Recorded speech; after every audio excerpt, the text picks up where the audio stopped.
In this video, we're going to guide you through what it takes to get 4,000 hours of watch time on YouTube. So settle in, because this is a big one.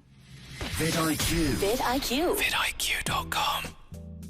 Alright then, we're all adults here. I'm not going to insult your intelligence. I'm not going to ask you why you want to get 4,000 hours of watch time. It's obvious, you want to monetize your content. There has never been a single creator who's aimed to get 4,000 hours of watch time as a milestone until YouTube introduced that as a benchmark for applying for the YouTube Partner Program. However, what I will ask you is this. When you reach 4,000 hours of watch time on 1,000 subscribers and get accepted into the YouTube Partner Program, how much do you think you will be making on your videos when you first start earning income from your content? Let us know in the comments below. Hello everybody, I'm Rob and welcome back to vidIQ, the creator-obsessed YouTube tool, channel and learning academy that educates you on your YouTube channel. Make sure to subscribe to us so that we can help you grow your channel. And since I know all of you want to get to 4,000 hours of watch time, let's address the technical aspects of this first. In order for the watch time to count to 4,000 hours, the videos have to be public. So that means you can't do a live stream and then set it to unlisted. You can't make videos and then 6 months down the line delete them or set them to private. They have to remain public to count. Secondly, you have to achieve 4,000 hours in 12 consecutive months. What that means is, from today, whatever today's date is, going back 365 days, that is the watch time that is counted. The videos don't need to have been published in the last 12 months. It's what's been watched on your channel in the last 12 months. I've explained this so many times and people are never quite sure what that means. Does that make sense? Give us a thumbs up if it does. If you're still not sure, well, I'd still like you to give this video a thumbs up. But we have covered 4,000 hours within an inch of its life on this video over here. If you want to keep track of your watch time hours, the YouTube Studio has a dedicated page called Monetization. This will show you both subscriber and watch time progress. As you can see, I've got some way to go on this channel. Alternatively, if you want to keep tabs on your watch time, subscriber count and other channel stats anywhere on YouTube, download vidIQ and you'll get this awesome real-time stats bar. No need to worry about the price either. This one's on us, completely free. With all that being said, let's get into mindset. This is something I frequently talk about with creators who have these types of goals in mind. If you start a YouTube channel with the sole goal in mind of getting 4,000 hours of watch time, 1,000 subscribers, and monetizing your content, then I'm afraid to say the majority of you are never going to make it. First of all, you're thinking far too much about yourself as opposed to your audience, but we've touched on this many times before. Second of all, it's too lofty a goal to achieve when you first start out on YouTube. 4,000 hours of watch time is a lot. It's 240,000 minutes. Or to put it another way, it's a single person watching your content continuously for 166.6 days. I would look at it from this point of view. If you publish your first video on YouTube and you get an hour of watch time out of it over the first week, I will be pretty satisfied with that, I'm not gonna lie. 4,000 hours of watch time is hard for a reason. YouTube wants as much data as possible on your content so that it can trust you with their advertisers. Remember, it's not YouTube who's paying you directly, it's advertisers. YouTube essentially is the middleman in this case. And so what YouTube needs to do is make sure that the content it broadcasts on its platform doesn't create controversy. There has been a whole ton of that in the last decade, and this is where we've ended up. 1,000 subscribers, 4,000 hours of watch time. Now, some people may disagree with this, and by all means, let's start a conversation in the comments below, but I believe, to begin with, when you start on YouTube, YouTube doesn't owe you anything. They allow you to broadcast your content to a global audience for free. When you are, over time, able to prove yourself to your audience and YouTube, then yes, let's start making some money together. But don't see monetization as an entitlement. See it as a privilege. Work for it, earn it, respect it. I want you to take a look at this screen. It's the real-time view counts for some of our best performing videos on the channel. Notice anything in particular? Take a look at the publish date.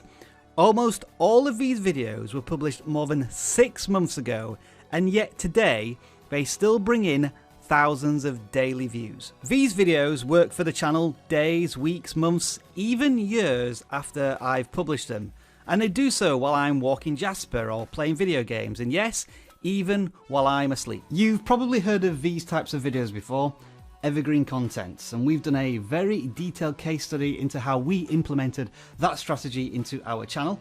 The video is over here. But to paraphrase, to get discovered on YouTube to begin with can be quite difficult, and one of the ways to do that is to appear in search. If you can answer questions, provide valuable information on topics people are searching for, especially if they're recent, for example, the latest software update on a game, new beauty products, the latest tech, you can establish yourself in the search for topics. And depending on the shelf life of that topic, your videos can last longer in terms of getting views and watch time. It may not be as sexy as viral content that gets you lots of views in a very short space of time, but if you get it right, you can see your videos start off slowly and then slowly build.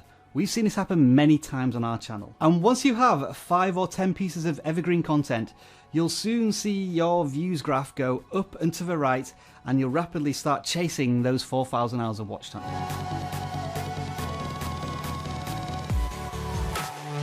If you're a regular here at vidIQ, you know that every Tuesday we do channel audit live streams where you submit your channel and we give you constructive criticism. When we first started doing these live streams, 2 years ago, we were getting maybe 50 to 100 people watching them. Now, we get on average between 600 and 700 people.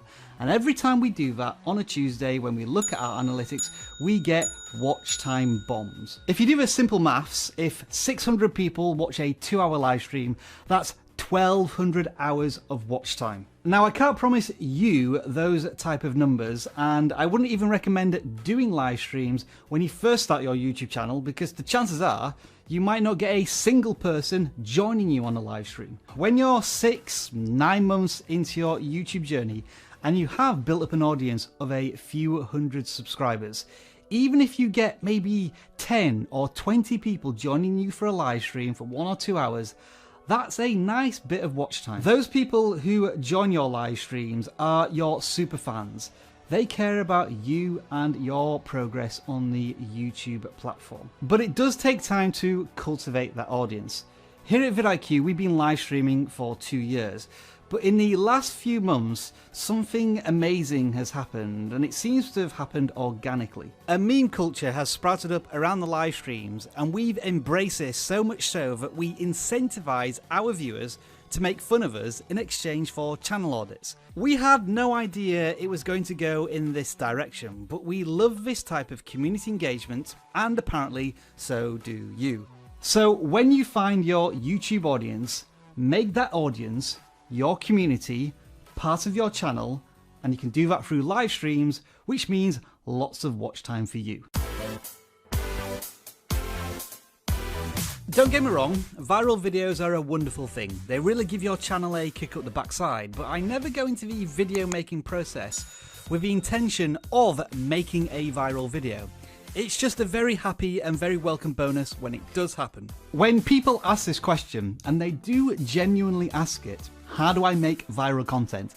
This is my answer. Aim to make better content on a consistent basis. And what that means is, with every aspect of your YouTube workflow, whether it is the way you film, the scripts that you write, how you present in front of camera, your editing, the thumbnails that you make, the titles that you write, aim to improve on your previous content by 1 or 2%. Be consistent and aim to consistently improve. Over a body of 12 months worth of work, which could be 50 to 100 videos, you'll look back at those videos from 12 months ago and say, wow, those were terrible, but look where I am today. If you put all of your effort into one video, determined that this is going to be the viral moment, you are going to drive yourself insane and you'll burn out on YouTube very, very quickly. Let me give you an example. We launched our Spanish language vidIQ channel just over a year ago, and for a long while the channel grew very slowly. But we knew we were creating good content on a consistent basis, and once YouTube had enough data and positive signals from our content, the channel started blowing up. No viral videos, just good, consistent content being shared more and more by YouTube to the right audience. And in the end, we didn't just reach 4,000 hours of watch time, we crushed it. But we had to be patient. Alright, let's start off with the obvious. Everybody wants to create the best quality content they can, but at what point do you reach diminishing returns? Is it worth putting in extra resources to make this video even better, or there is a cut-off point where you end the video and say, I'm going to move on to the next thing whilst that video is published and getting views? It is that classic question of quality versus quantity. And my general advice, my personal opinion, is that quantity has more value to you as a creator when you first start out on YouTube. Let me explain. First of all, that experience of you pushing out videos on YouTube consistently gets you into a rhythm and helps you learn how the YouTube platform works in terms of comments that you get, analyzing your analytics, and then being able to refine future content. If you're focused solely on making videos all of the time, you're never quite sure how your audience is going to react to that content. Second of all, the more videos you publish on YouTube, the more data YouTube has to play with in terms of serving up your content to the right audience with search and suggested. Think of it as filling out an application form. The more boxes you tick and the more thorough your answers are, the faster and more efficiently this application form can be processed, as opposed to coming back to you for more answers. Also, when it's time sensitive content, you really do need to consider how fast you can get the content out and multiples of that content. For example, when there is a big news story, yes, you could spend an extra few hours or days working on a video to make it of higher quality, but then you're losing out on the potential audience that wants that information right now. Now, this is not a hard and fast rule. For example, MKBHD is a very popular tech YouTuber who does amazing reviews on products, but he doesn't try and rush those reviews out for when the product is released.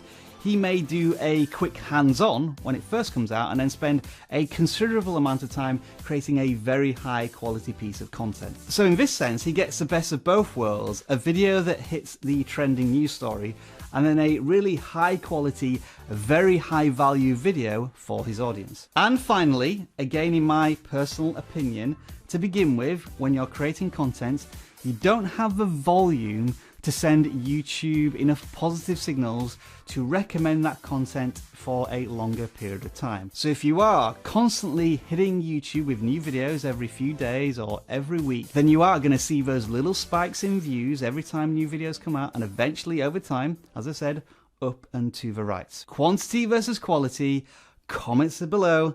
Let's start a discussion on that. There are a lot of YouTube education channels out there, ourselves included. But you know who else is a really good YouTube educator? It's YouTube themselves with the data they have to offer you. You ignore YouTube's analytics at your peril, because they basically tell you what to do and where to find the data. If you didn't already know this, on the Reach tab of the analytics screen in the YouTube studio, there is this data funnel of impressions, click-through rate and watch time. And if you mouse over the information icon, it tells you, in YouTube's own words remember, that you can increase the chance of YouTube suggesting your content by increasing click-through rate and your video watch time. When it comes to watch time, you can analyze each video in great detail by looking at audience retention. Of course, you want to get as high a watch time as possible, and while there is no magic watch time percentage, if you're getting over 50% consistently, you're doing a good job. People usually abandon videos when they are bored or when the video doesn't deliver what was promised in the title and the thumbnail. And through this graph, you can see where you might have pain points. An intro that's too long, for example. If you can trim the fat, leaving lean, juicy, succulent content for your audience to feast off of, you'll end up making less content that nobody actually ever watches. Every once in a while, check out your audience retention on the last 5 to 10 videos and share that in the comments below. Look at the graphs and determine whether or not there is a consistent pattern of audience dropping off your content. And while we're on the subject of watch time and audience view duration, Don't fall into the trap of making longer videos in an attempt to get more watch time. Make the video as long as it needs to be for your audience. For example, we cannot make a video on how to delete a YouTube video for 20 minutes, but we can create a bite-sized 2 to 3 minute video that gives the viewer exactly what they want, gives YouTube positive signals, and launches our content to the top of these search rankings. But what we can do is make a 15 to 20 minute video on how to get 4,000 hours of watch time, because there is a lot of meat on this bone. And if you're still watching, then we've proven our point. Alright, another question for you. If you're a subscriber to vidIQ, or this is not the first vidIQ video you've watched, why do you keep coming back to us? What is it about our content that makes you want to watch more of it? Let us know in the comments below. Now, the reason I ask that is because you want repeat customers. Nobody wants somebody to turn up to one of your videos, either not enjoy it or get what they need and move on. You want them to continue to watch your content weeks, months, even years down the line. So by all means, give your viewers the value they need, but also add a little bit of personality, something unique to your content that makes them want to choose you over somebody else. For example, having a memorable channel name. Who is going to forget PewDiePie? Or just really cool stuff in the videos. For example, a 500,000 YouTube subscriber custom-made wrestling belt. I think we might be the only channel who has one of them. The metric you want to be looking at here is unique viewers. Of course, the more unique viewers you have, the wider your overall audience. But if you can get those viewers to watch not just one of your videos, but many videos, well then that's a lovely multiplier effect to have on your channel and indeed on your watch time. And with that being said, a quick message for new visitors here to vidIQ. If you're finding this video about how to get 4,000 hours of watch time useful, then of course the next step to monetization is 1,000 subscribers. And you get lots of juicy info all about that over here. Did you see what I did there?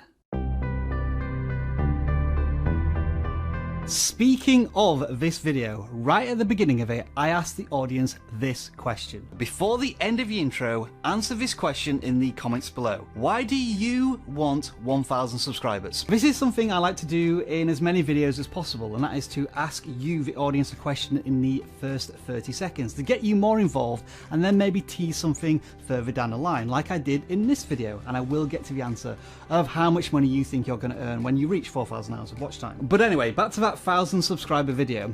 Once we'd asked the question and checked on the comments, a common answer kept cropping up. We received literally hundreds of comments from our community saying that they wanted to get 1,000 subscribers so that they could get a supporter creator code for the game Fortnite. Now, we already knew we had a lot of gamers who follow and watch vidIQ, but what we didn't realise was just how many of those gamers play Fortnite and specifically want this support a creator perk. While it is true that you'll find out a lot about your general audience from YouTube analytics, you'll never find out key nuggets of information like that. And all we had to do was simply ask you a question. And I bet you can guess what we did with that information. That's right, we assigned Dan, our gaming expert, to get the answers you needed and create a video on a topic. It's already picked up a bucket full of views and perhaps more importantly, now sits at the top of the rankings for a very juicy search term. Given the evergreen potential of this video, I think that if it stays at the top of the search rankings, it will have 500,000 views by the end of the year. If your community is generating video ideas for you and they respond really well to those videos, you'll get to 4,000 hours of watch time in no time. Okay then, so you've got 4,000 hours of watch time and you've got 1,000 subscribers and you've applied for the YouTube Partner Program and you are accepted into it. What does that financially mean for you? I'm going to take this somewhat as an average and this will fluctuate wildly, but when a person reaches 4,000 hours of watch time after say 6 to 12 months on YouTube, they're probably getting around about 1,000 to maybe 5,000 views a day. And that usually is going to translate into, if you monetize all of that content, $2, $5, maybe $10 a day at most. Now, don't get me wrong, you've probably put in hundreds, if not thousands of hours into that channel and for it to finally start paying something back to you so that you're not working for free is a wonderful feeling. And by that point, you probably do deserve something from YouTube and their advertisers because you have proven success and YouTube trusts your content. But for a lot of people, they're starting to think about this goal when they have less than 100 subscribers or only a couple of hundred views and are less than 100 hours of watch time into their YouTube journey. I'm sorry to say, but it's just too far away for you to reach out and grab that goal. Pretty much everything I've been talking about in this video is about improving you as a video creator and giving more of yourself and your content and your value to your audience so that it impacts them in a positive way. I'm not going to speak on behalf of the entire creator community, but I would imagine the majority of creators get a much bigger kick out of people saying on their channel that you as a creator have somehow changed their life. In vidIQ's case, when people say you've inspired me to start my own channel, that means so much more than a couple of dollars on a video. Yes, when you get to scale and you're getting hundreds of thousands of subscribers, millions of views, then perhaps you can start to turn this into something serious, and it may even turn into your career. I'm not sure how many of you will be watching this since you've already got 4,000 hours of watch time, but if you have already monetized your channel, then share your thoughts in the comments below. Did it turn out to be as big a milestone as you thought? Or by that time had the whole YouTube experience change your mindset anyway? Whether or not these tips and tricks help you to get 4,000 hours of watch time, what I do hope is that they help you to grow your YouTube channel. And with that, we will see you next time.